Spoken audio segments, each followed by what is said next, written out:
은혜가 풍성하신 하나님, 오늘도 우리에게 예배의 특권을 허락하셔서 믿음을 가지고 이 예배 자리로 나오게 하시니 감사합니다. 이 주일을 섬기고 교회를 섬기며 또 예배를 수종드는 모든 손길을 주님께서 일일이 살피시며 저들의 범사가 늘 하나님 안에서 복을 받게 하여 주옵소서. 그래서 교회를 섬기고 예배를 수종들며 주일을 섬김이 저들에게 기쁨과 감사의 제목이 되게 하여 주옵소서. 이 시간 중앙의 모든 가족들 함께 예배하며 하나님의 말씀 앞에 섰습니다. 우리에게 밝히 깨달아 알 수 있는 들을 귀를 허락하시고 성령의 인도하심을 따라 믿음으로 결단하는 은혜의 시간이 되게 하여 주옵소서. 감사드리고 살아계신 예수님의 이름으로 기도하옵나이다. 아멘. 찰스 스펄전 그리고 조나단 에드워즈, 이 사람들은 세기가 낳은 설교자라고 이야기를 합니다. 이 사람들이 쓴 설교들을 묶어서 책이 하나 나왔는데 그 책의 제목이 믿음 자신 있게 대답하라 라는 책입니다. 이 책에 이 대목이 있습니다. 믿음은 그리스도의 의를 붙들어 자기 것으로 만드는 것이다. 믿음을 이렇게 이제 찰스 스펄전 그리고 조나단 에드워즈가 이렇게 정의를 합니다. 그러니까 믿음 자체도 우리 안에서부터 나온 것이 아니라 하나님으로부터 받은 선물이라는 것을 의미합니다. 하나님으로부터 우리가 믿음을 선물을 받고 선물 받은 믿음을 가지고 우리가 은혜의 보좌 앞으로 담대히 나아가는 겁니다. 담대히 나아갈 때 우리는 비로소 온전한 의, 완전하신 하나님을 만나게 되는 겁니다. 믿음이 능력이 있는 것이 아니라 믿음을 따라서 나아가는 하나님께 능력이 있는 겁니다. 하나님께 능력이 있고 하나님의 능력이 십자가에 달리신 그리스도 예수 안에서 온전하게 드러나게 된 겁니다. 믿음은 하나님께서 우리에게 주신 선물이요, 우리가 그 선물을 따라 나아가면 우리는 주님을 붙들 수 있는 그 은혜의 보좌 앞으로 나아갈 수 있고 그 자리에서 우리는 하나님의 크신 은혜와 능력을 경험할 수 있습니다. 오늘 본문이 믿음을 가지고 완전한 능력이 되시는 주님께 나아간 두 사람의 행보를 그리고 있습니다. 그리고 그 두 사람을 바라보는 주변의 시선들도 있습니다. 우리가 주변의 시선에 머물러 있는 것은 아닌지, 아니면 오늘 본문의 이 두 주인공처럼 하나님께서 우리에게 허락하신 믿음, 이 선물을 따라서 적극적으로 그 보좌 앞에 나아가 주님을 붙드는 자리에 있는지 한번 이 말씀을 가지고 우리의 믿음을 점검하는 귀하고 복된 시간이 되기를 원합니다. 지난 이 본문에 앞서서 예수님께서 돼지, 그러니까 귀신 들린 사람을 고치시고 돼지떼들이 몰사하는 그 내용, 그래서 거라사 지방으로부터 쫓겨나는 내용이 나옵니다. 그래서 쫓겨남을 받고 예수님께서 오늘 본문 다시 40절 보면은 무리에게로 돌아오는 내용이 나옵니다. 무리들이 예수님께서 돌아오시는 모습을 보고 엄청나게 환대를 합니다. 환영하고 그 이유는 40절에 기록된 것처럼 이들이 기다렸기 때문입니다. 그때 수많은 인파들이 환영하고 주님을 기다렸어요. 주님 어서 오세요라고 그렇게 아름다운 인사가 오가는 그 찰나에 41절 보면 회당장 야이로라는 사람이 주님 앞에 나와서 무릎을 꿇고 하나님 앞에 간구하는 내용이 등장합니다. 이 사람이 가지고 있는 문제는 42절에 잘 나와 있습니다. 이는 자기에게 12살 된 외딸이 있는데 그 외딸이 죽어가고 있기 때문에 예수님의 발 앞에 무릎을 꿇고 예수님의 은혜를 간구하고 있습니다. 그러니까 회당장은 굉장히 지위가 높은 사람입니다.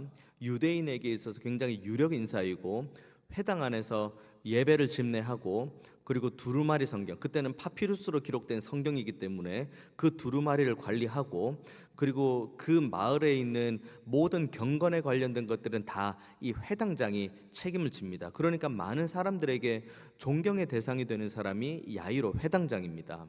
그런데 이 회당장이 지금 예수님 앞에 무릎을 꿇는다. 이것은 사실 엄청난 믿음 그리고 자신의 체면을 생각하면은 있을 수가 없는 일인데 믿음을 가지고 주님 앞에 무릎을 꿇습니다. 그리고 자신의 이 12살 된 이 외딸, 가족 중에 이 외딸이 죽어간다는 것을 주님 앞에, 이제 그 상황을 가지고 주님 앞에 나오는데, 오늘 본문 보면은 41절에 예수의 발 아래 엎드려 자기 집에 오시기를 간구하는데, 이 예수님께서 이 야이로에게 무슨 병에 걸렸냐, 대체 무슨 일이 있었냐, 집에 어떤 어려움이 있냐, 뭐 그런저런 대화들이 이 본문에 아무것도 없습니다. 그냥 앞에 무릎을 꿇은 야이로의 요청을 따라서 묵묵하게 야이로의 집에 가는 겁니다. 예수님께서 온 무리들과 그리고 야이로와 함께 야이로의 집을 향해서 가는데, 갑자기 중간에 끼어든 한 여인이 있는데, 이 여인은 오늘 본문에 나와 있는 43절에 나와 있는 12회를 혈루증으로 앓는 여인입니다. 12년 동안 혈루증으로 고통받고 있는데 이 12년 동안 사람들에게, 그리고 여러 의사들을 만났는데 아무런 효험도 경험하지 못하고 나음을 입지 못한 채 계속 고통 가운데 이 혈루증을 가지고 호소하고 있습니다.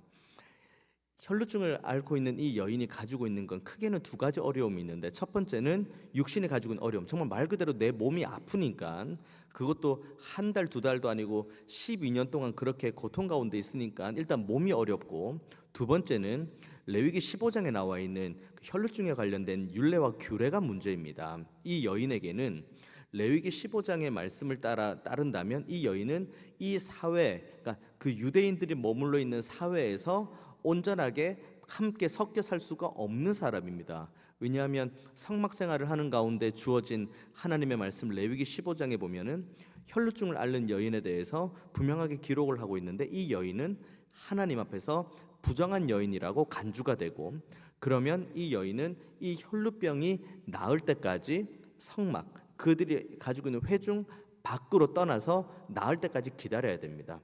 사람들과 격리되는 거죠.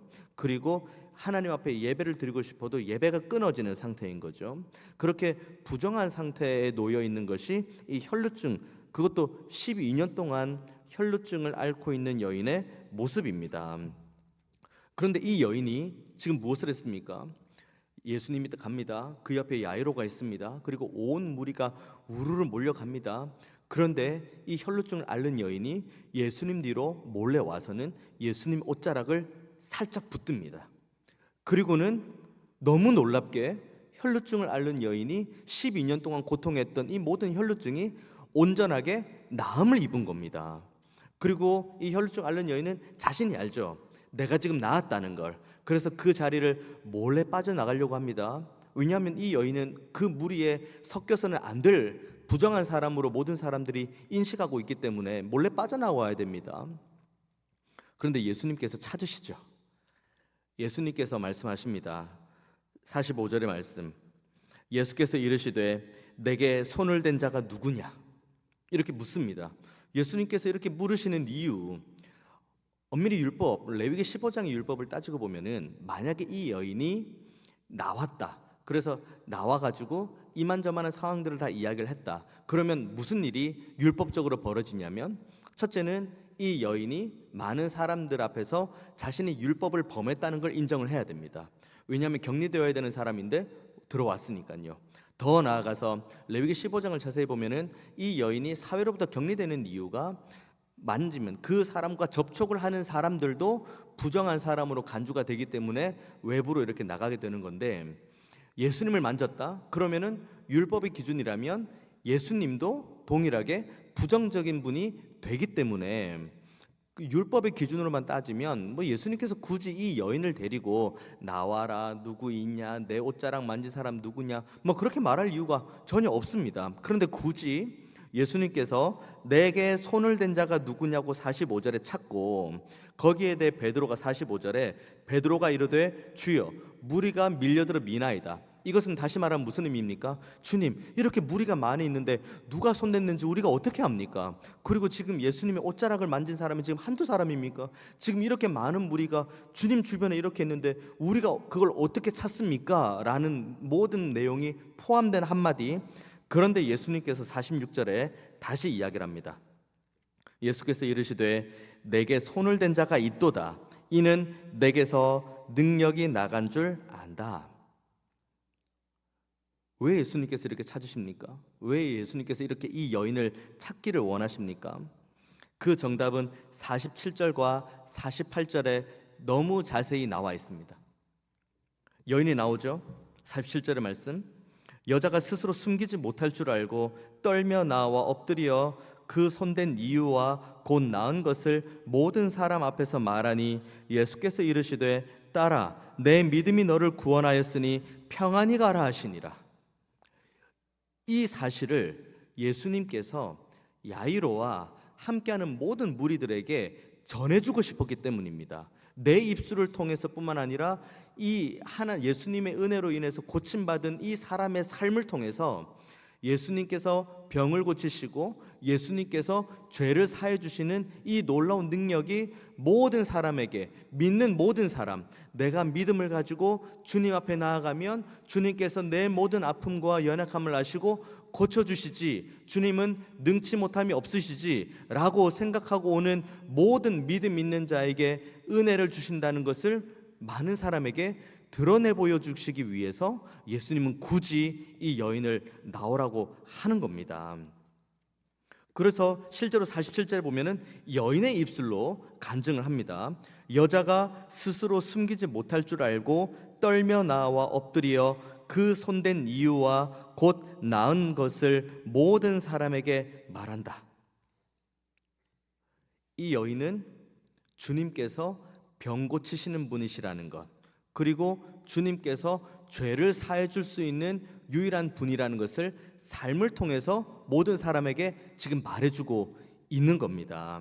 이것은 사실 우리 모두에게 마찬가지인 겁니다. 이 여인은 완전한 삶의 변화를 통해서 하나님 앞에 영광을 올려드렸던 것처럼 우리들도 동일하게 우리의 연약함, 에베소서 2장의 말씀을 그대로 빌려보면 허물과 죄로 죽은 상태, 공중권세 잡을 자를 따른 불순종의 아들들 가운데 역사하는 영을 따라 이 세상 풍조대로 산 이 악한 상태에서 우리를 구원하시고 우리를 회복하신 유일한 분이신 예수님이 어떤 분이라는 것을 우리의 삶을 통해서 하나님께서는 드러내 보이시기를 원하신다는 겁니다. 예수님께서는 한 여인, 혈루증을 앓고 있는 한 여인의 회복만으로 이 모든 기적들을 마무리하는 것을 원하지 않으십니다. 예수님께서는 죄사함, 그리고 자신의 모든 육신의 연약함을 고치시는 병고침, 이것이 하나님 나라 복음, 주님께서 우리에게 주기 원하시는 하나님 나라 복음인데 이것이 한 사람 한 개인에게만 국한되는 것이 아니라 모든 사람에게 밝히 드러낼 수 있도록 이 여인을 들어 사용한 것입니다. 이 여인은 갈급한 마음으로 하나님 앞에 나왔습니다. 그것은 우리도 마찬가지입니다. 우리도 이 여인과 같은 갈급함으로 하나님 앞에 나와야 됩니다. 오늘이 주일이고 오늘이 예배가 하는 날이고 오늘이 하나님 앞에 나아오는 날이라는 그냥 이 매주일 매번 하는 그런 안일함으로 나오는 것이 아니라 오늘 내가 하나님 앞에 나아간다.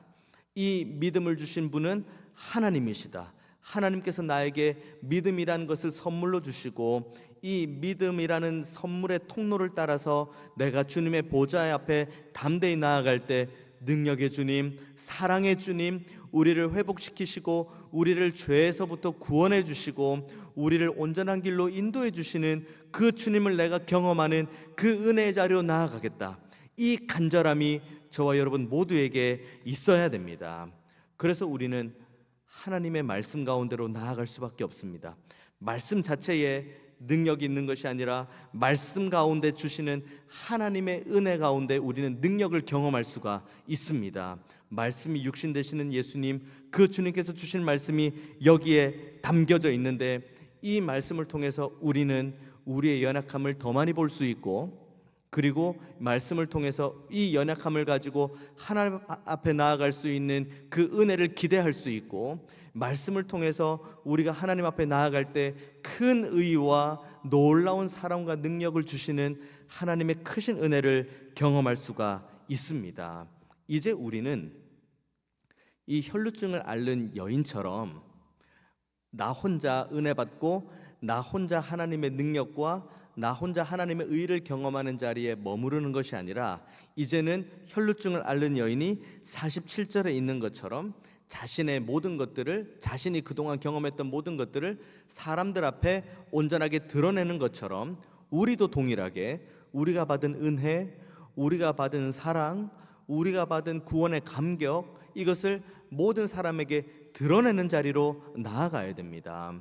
우리들을 바라볼 때 많은 사람들이 우리들을 통해서 하나님의 말씀을 읽어야 되고 하나님의 능력을 보아야 되고 하나님의 사랑도 보아야 됩니다. 우리의 삶 자체가 하나님을 가리키는 손가락이 되어야 되고 우리의 삶 자체가 그리스도의 향기를 드러내는 온전한 삶이 되어야 됩니다. 나 자신만 은혜 받는다, 나 자신만 하나님의 능력을 경험한다, 나 자신만 하나님의 놀라운 사랑과 그 크신 긍휼을 경험한다. 우리는 이 자리를 넘어서서 이제는 하나님의 사랑, 하나님의 은혜, 하나님의 공의를 드러내는 자리까지 나아가야 됩니다. 그때 주님께서 주시는 말씀이 무엇입니까? 48절의 말씀, 예수께서 이르시되 따라 내 믿음이 너를 구원하였으니 평안히 가라 하시니라.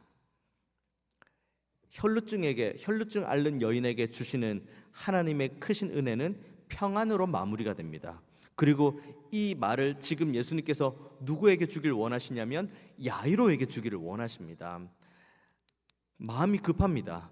지금 12해 동안, 12년 동안 잘 키워왔던 외딸이 있는데 그 외딸이 지금 죽음의 위기 가운데 있으니 하루라도 빨리, 한시라도 빨리 예수님을 지금 모시고 자기 집으로 가야 되는 가운데 갑자기 혈루증 앓는 여인이 불쑥 튀어나와가지고는 시간이 지체되는 것을 보고 그 마음의 조급함이 분명히 있는데 결국 예수님께서 이 여인에게 선포한 내용, 따라 내 믿음이 너를 구원하였으니 평안히 가라는, 이것은 여기 있는 혈루증을 앓았던 여인에 대한 선포, 그리고 믿음을 가지고 하나님 앞에 나온 야이로에 대한 선포, 그리고 오는 모든 세대들을 향한 믿음의 선포입니다. 이것을 우리가 마음 가운데 새기고 늘 믿음 가운데로 주님의 말씀 앞에 순종하는 자리 가운데로 나아가는 저와 여러분 모두가 되기를 원합니다. 49절의 말씀 보십시오. 이렇게 대화가 지금 진행되고 있습니다. 대화가 진행되고 있는데 49절 말씀, 아직 말씀하실 때에 회당장의 집에서 사람이 와서 말하되 당신의 딸이 죽었나이다. 선생님을 더 괴롭게 하지 마소서. 죽었다는 겁니다. 그러니까 야이로의 입장에서는 지금 예수님을 만나서 예수님 앞에 무릎을 꿇고 그리고 예수님을 모시고 지금 자신의 집으로 가는 그 전까지의 상황보다 더 최악의 상황이 된 겁니다. 예수님 앞에 기도도 했고 예수님 앞에 무릎도 꿇었고 지금 예수님을 모시고 가는 길인데, 그러면 죽어가는 딸이 그나마 그 상태에 있거나 아니면 그 믿음을 가지고 조금씩 회복되어져 가는 소식들이 야이로의 귀에 들려야 되는데, 지금 야이로의 귀에 들리는 것은 자신이 절대로 마주해서는 안 될 소식, 자신이 피하고 싶은 소식, 자신이 이것은 거부하고 싶은 소식, 그 소식이 들려오는데 그것은 바로 딸의 죽음입니다. 딸의 죽음을 가지고 온 사람의 그 말이 우리는 더 집중을 해야 됩니다. 자, 죽었습니다. 그 딸이 죽었습니다. 그런데 이 죽음의 소식을 가지고 온 사람이 뭐라고 첨언을 합니까? 49절 후반부의 말씀, 당신의 딸이 죽었으니까 선생님을 더 괴롭게 하지 마라고 이야기를 합니다. 배경주석을 보면 그런 내용이 있습니다. 혈루증 앓는 여인과 이제 이 12살을 산 딸이 죽은 내용이 있는데, 혈증을 앓는 여인의 이 접촉을 된 것도 부정적인 것, 그런데 하물며 죽은 사람, 그러니까 죽은 시체를 만지는 것도 여전히 부정적인 것, 더 부정적인 것. 이게 레위기에 나와 있는 규례의 말씀이죠. 이 사람이 믿음이 있는 것처럼, 이 사람이 뭐 아는 것처럼 당신의 딸은 죽었으니까 이제 예수님을 더 이상 괴롭게 하지 말고 와서 장례를 합시다 라고 말하고 있습니다. 인간적인 관점, 너무 좋은 관점이죠. 그리고 레위기 말씀 너무 잘 이해하고 있는 말씀 같죠. 근데 이 사람이 간과하고 있는 것, 죽음의 소식을 가지고 온 사람이 간과하고 있는 것 한 가지가 있는데, 예수님이 누구신지를 전혀 모른다는 겁니다. 이제 죽은 사람, 이제 죽은 딸이 있으니까 이제 예수님은 자신의 계획을 이제 바꿔야 됩니까? 내가 야이로를 만날 때까지만 해도 이제 그 살 소망이 있으니까 내가 이제 너희 집에 가겠는데, 아이고 이제 딸이 죽었으니까 아이고 내가 어떻게 할 수가 없다. 내가 너네 집에 갈 이유가 없구나. 아이고 미안하다. 예수님이 이런 분이십니까? 지금 이 사람은, 죽음의 소식을 가지고 온 사람은 그와 같은 관점으로 지금 예수님을 바라보고 있는 거죠. 그리고 이 말도 지금 예수님에게 하고 있는 것이 아니라 야이로에게 하고 있습니다. 그 장면을 한번 상상해 보십시오. 혈루증 앓는 여인이 와가지고 간증을 합니다. 정말 믿음으로 내가 회복되었다고, 내가 어려움 가운데 있었지만 하나님의 은혜로 회복되었다고 막 그런 오가는 소식들 들리고, 그 가운데 야이로의 마음도 한껏 들떠 올랐겠죠. 그래, 12회를 혈루증으로 앓는 여인도 주님께서 고치셨는데 우리 딸도 고쳐주실 거야. 그리고 지금 그 무리를 향해서 선포되는 이 너무 축제와 같은 말씀, 평안히 가라, 너는 구원받았다. 그래, 저 말씀이 이제는 우리의 딸에도 우리의 가정에도 임하겠지 라는 그 부푼 기대감에 찬물을 껴안는 한마디, 당신의 딸이 죽었습니다. 이걸 지금 그 죽음의 소식을 가지고 오는 사람과 야이로가 대화를 하고 있는데, 그러면 죽음을 가지고 온 사람, 이 소식을 가지고 오는 사람이 야이로에게 이야기를 하면 상식적으로 누가 대답을 해야 됩니까? 야이로가 대답을 해야 되죠. 야이로에게 말했으니까. 그런데 야이로는 아무 말도 안 하고 대신에 예수님께서 대답을 하시는데, 예수님께서 뭐라고 대답하십니까? 50절 말씀, 예수께서 들으시고 이르시되 두려워하지 말고 믿기만 하라. 그리하면 딸이 구원을 얻으리라. 혈루증을 앓는 여인에게 하셨던 말씀 48절의 말씀과 죽은 딸의 아버지인 야이로에게 주신 하나님의 말씀은 맥락은 같은 말씀입니다. 믿음이 너를 구원하였으니 평안히 가라. 두려워하지 말고 믿기만 하라.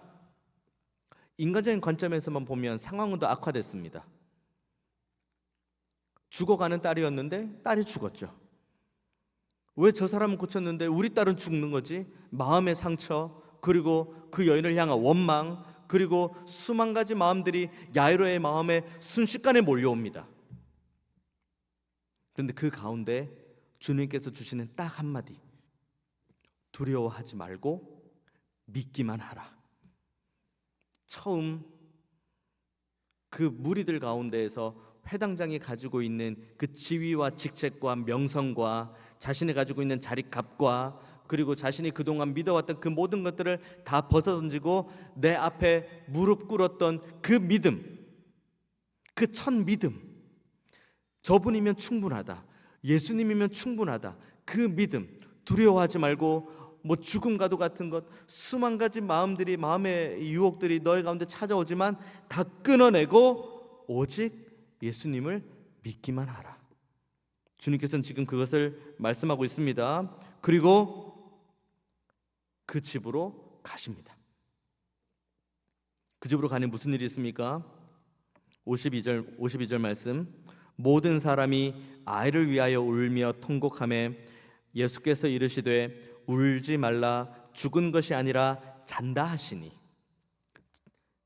우는 사람들이 이미 있는 거예요. 지금 이 상황이 어떤 상황이냐면, 고대근동의 장례 문화를 우리가 조금 이해할 필요가 있는데, 고대근동의 장례는 그 집이 애곡하는 소리가 크면 클수록 장례를 잘 치른다고 인식을 합니다. 그러니까 그때 당시 이제 고대근동에서 조금 유력한 집, 좀 부유하고 좀 명성이 있는 집 같은 경우는 장례를 할 때 집안 사람들만 애곡하는 것이 아니라 곡하는 사람을 돈을 주고 사옵니다. 그래서 그 사람들로 하여금 곡을 하게 하는 거죠. 그 사람들에게 슬픔이 있는 곡은 아닙니다. 돈을 받고 곡을 하는, 그러니까 기능적인 곡소리인 거죠.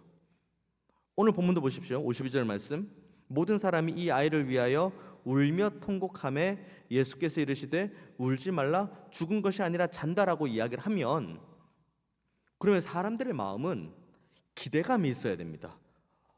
죽은 것이 아니라 자는 거래. 우리가 지금 곡하는 게 잘못된 거래. 우리가 지금 장례 준비한 게 잘못된 거래. 주님께서 오셨어. 주님께서 지금 이 말씀 하셨어. 죽은 것이 아니라 잔다고 이야기해. 그러면은 이들은 주님을 향해서 더 소망하고 주님 앞에 더 기도함으로 나아가는 발걸음이 맞는 발걸음입니다. 그런데 이들이 뭐라고 이야기합니까? 53절, 그들이 그 죽은 것을 아는 거로 뭘 했다고 합니까? 비웃었다고 이야기를 합니다. 이들의 곡소리에 슬픔과 애통이 있을지는 모르겠습니다만은 결국 이들의 곡소리는 기능적인 곡소리에 불과합니다. 이들이 슬픔과 아픔, 죽음으로 인해서 오는 슬픔과 아픔에 대한 마음이 있을지 모르겠지만 이들이 정말 가져야 될 사망 권세를 깨뜨리고 부활하시는, 모든 것에 능치 못함이 없으신 주님이 자신들 앞에 있다는 이 하나님을 아는 지식은 머릿속에 없는 겁니다. 그러면 그들의 모든 삶은 어떻게 됩니까? 어떠한 생명의 말씀이 떨어져도 이들은 비웃습니다. 이들은 조롱하죠. 이건 무슨 말 하는 거냐, 지금 죽어가지고 지금 저렇게 있고 지금 장례 준비를 벌써 하고 있는데 우리가 뭐 바보도 아니고 뭐 죽은 사람을 어떻게 자는 거라고 이야기를 하냐. 이 사람들의 마음은 여전히 기능적으로 곡소리를 내면서 그냥 예수님을 향해서 비웃습니다. 그런데 그 비웃음에 대해서 예수님이 모르셨습니까? 자기가 그렇게 이야기하는데 눈앞에서 비웃는 걸 아는걸요. 여기 오기 전까지 선생님 괴롭게 하지 말라고 말한 사람도 있는데요, 그 모든 것들도 죽음을 이기시고 그 죽음을 자는 것으로 바꾸시고 그렇기 때문에 자는 이를 깨우러 가시는 예수님의 모든 행보에 어떠한 영향도 끼치지 못합니다. 사람들이 비웃는 것 예수님에겐 아무것도 아닙니다. 죽었다는 상황, 더 최악으로 치닫는 상황, 예수님의 행보하고는 아무런 상관이 없습니다. 예수님께서는 그냥 가십니다. 예수님께서는 가시고, 그리고 예수님께서는 그 죽은 딸 앞에 섰고, 그리고 예수님께서 그 아이의 손을 잡고 한 말씀 하십니다. 아이야, 일어나라. 뭐 복잡한 주술, 뭐 복잡한 것 다 필요 없습니다. 그냥 주님께서는 손잡고 말 그대로 자고 있는 사람을 깨우는 것처럼 손을 잡고 이렇게 세웁니다. 아이야, 일어나라고. 그래서 그 결과가 어떻게 되었습니까? 그 아이가 일어났습니다. 그리고는 그 영이 돌아와 아이가 일어나고 56절의 말씀, 그 부모가 놀랍니다. 우리 모두에게도 이와 같은 상황입니다. 문제를 가지고 하나님 앞에 기도합니다. 어려움을 가지고 하나님 앞에 기도합니다. 그런데 기도를 하면 할수록 상황이 더 안 좋아지는 경우를 봅니다. 내가 기대하는 것, 내가 하나님 앞에 기도했으면 우리의 머릿속에 드는 그 은근한 생각이 있죠. 내가 이렇게 기도하면 하나님께서 상황을 좀 괜찮게 해주시든지, 좀 상황을 좀 열어주시든지, 회복을 시켜주시든지, 뭐 그런 것들을 우리가 기대하고 소망합니다. 그런데 어떤 문제에 있어서 우리의 기준, 그러니까 하나님의 기준이 아닌 우리의 기준으로 봤을 때 내가 기도하면 기도할수록 내가 생각하고 판단하기에 점점 더 상황이 최악이 되어가는 상황을 보게 됩니다. 원망이 찾아옵니다. 불평이 찾아옵니다. 불신앙이 찾아옵니다. 두려움과 염려가 찾아옵니다. 근심이 찾아옵니다. 그리고 때로는 기도해도 안 돼 라고 하는 그런 나도 모르는 비웃음이 우리에게 찾아옵니다.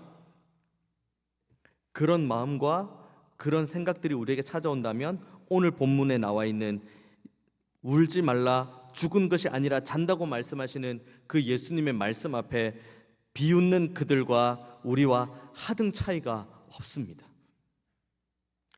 우리는 상황 보고 예수 믿는 사람들 아닙니다.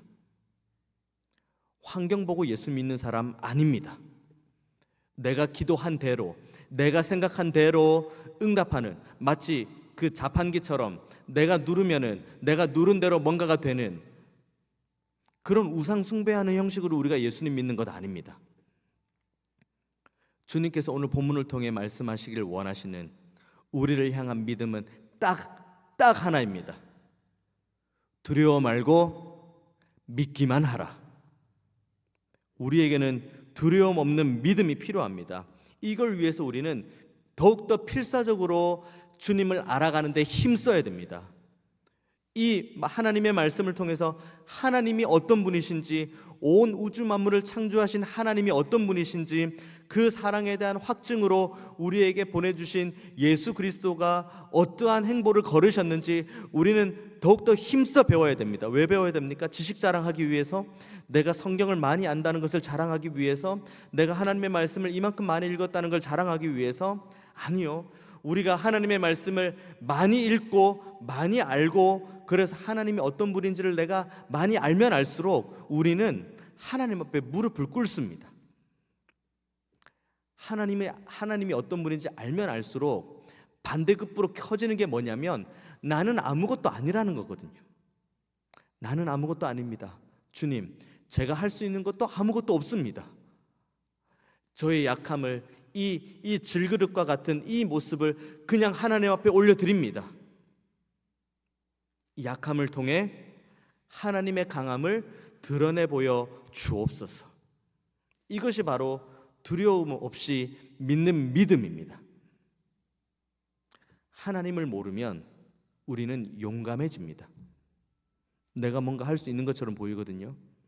내가 내 삶을 뭔가 좌지우지할 수 있을 것처럼 보이고, 내가 내 가정을, 내 공동체를 좌지우지할 수 있을 것처럼 보이거든요. 이것만큼 용감한 일이 어디 있습니까? 내가 할 수 있는 게 뭐가 있습니까? 당장 1분 1초 한 치 앞도 내다보지 못하는 우리 연약한 인생이 뭘 책임지고 무엇을 할 수 있단 말입니까? 그 주님께서 지금 우리에게 찾아오십니다. 그리고 우리에게 말씀하십니다. 하나님을 더 잘 알고 하나님을 더욱 아는 것에 힘을 쏟아서 하나님이 너에게 어떤 분인지를 밝히 깨달아 알아. 두려움 없이 수많은 어려움과 상황과 환경에도 불구하고, 많은 사람들의 비웃음과 조롱에도 불구하고, 그럼에도 불구하고 하나님을 믿는 믿음, 두려움 없이 하나님 보좌 앞에 나아가는 그 믿음, 그 믿음을 오늘 주님께서 우리에게 말씀하기를 원하십니다. 이 믿음에서 떨어지셨습니까? 두려움 없는 믿음에서 떨어지고 여전히 불신앙과 근심과 염려에 삼킴받은 삶을 살고 있습니까? 돌아오십시오. 두려움 없는 믿음의 자리로 돌아오십시오. 그리고 우리에게 두려움 없는 믿음으로 주님 앞에 나아갈 때 우리를 거저 돌려보내지 않으시고 항상 크신 은혜와 말씀의 꼴을 채우시는 그 주님의 넓은 품 안으로 돌아오십시오.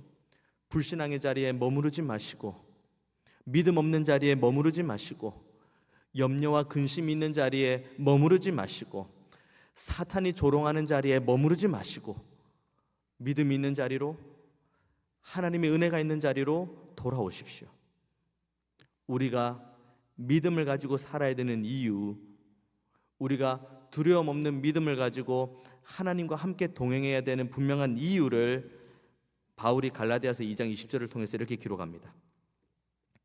내가 그리스도와 함께 십자가에 못 박혔나니 그런즉 이제는 내가 사는 것이 아니요 오직 내 안에 그리스도께서 사시는 것이라. 이제 내가 육체 가운데 사는 것은 나를 사랑하사 나를 위하여 자기 자신을 버리신 하나님의 아들을 믿는 믿음 안에서 사는 것이다. 바울이 고백합니다. 내가 이제는 하나님의 아들을 믿는 믿음 안에서 살겠다고. 그 이 이유가 2장 20절, 갈라디아서 2장 20절 초반부에 있는데 이렇게 적혔습니다. 내가 그리스도와 함께 십자가에 못 박혔으니 그런즉 이제는 내가 사는 것이 아니요 오직 내 안에 누가 삽니까? 그리스도께서 사시는 겁니다. 그렇기 때문에 우리는 두려움 없는 믿음을 가지고 살아야 되는 존재입니다. 더 이상 저와 여러분의 소유권이 우리 자신에게 있지 않기 때문입니다. 우리는 비록 질그릇이지만 우리 안에 보배 되신 예수께서 좌정하고 계시기 때문에 우리는 더 이상 질그릇이 아닌 가장 귀한 것을 소유하고 있는 보배로운 그릇과 동일한 그릇이 되었습니다. 그런데 우리가 다른 것에 우리의 마음이 빼앗길 수 없습니다. 하나님을 사랑하되 더 사랑하는 자리로 나아가는 저와 여러분 되기를 원합니다. 하나님을 믿되 더 믿는 믿음의 자리, 두려움 없는 믿음의 자리로 나아가는 저와 여러분 되기를 원합니다. 하나님께서 우리를 절대로 거저 돌려보내지 않으십니다. 오늘 혈루증을 앓았던 여인과 그리고 죽었던 딸을 위해서 기도한 야이로의 모습을 통해 우리는 분명한 증거와 확신을 얻습니다. 거저 돌려보내지 않으시고 우리에게 필요한 은혜와 은사를 주시는 주님, 그 주님은 지금도 살아계셔서 우리에게 꼭 필요한 은혜와 은사를 허락해 주실 줄 믿습니다. 그 자리로 힘있게 나아가는, 두려움 없는 믿음을 가지고 불신앙과 믿음 없는 자리를 박차고 일어나 주님의 보좌 앞에 담대히 나아가는 저와 여러분의 모든 삶이 되시기를 주님의 이름으로 축원드리겠습니다. 기도하겠습니다. 은혜가 풍성하신 하나님, 오늘도 우리에게 새로운 생명을 허락하시고 불신앙과 염려와 근심과 사탄이 조롱하는 자리에서 떠나 두려움 없는 믿음의 자리로 나아가게 하시니 감사합니다. 두려움 없는 믿음을 가지고 주의 보좌 앞으로 담대히 나아갈 때에 주님, 우리를 기쁘게 받아주시고 오늘 혈루증을 앓았던 여인과 야이로가 경험했던 그 큰 은혜를 우리도 경험케 하여 주옵소서. 이를 사모하는 믿음을 따라 하나님 말씀 붙들고 우리가 한 주간을 살기를 원하오니 하나님과 두려움 없는 믿음을 가지고 동행하게 하여 주옵소서. 감사드리고 살아계신 예수님의 이름으로 기도하옵나이다. 아멘.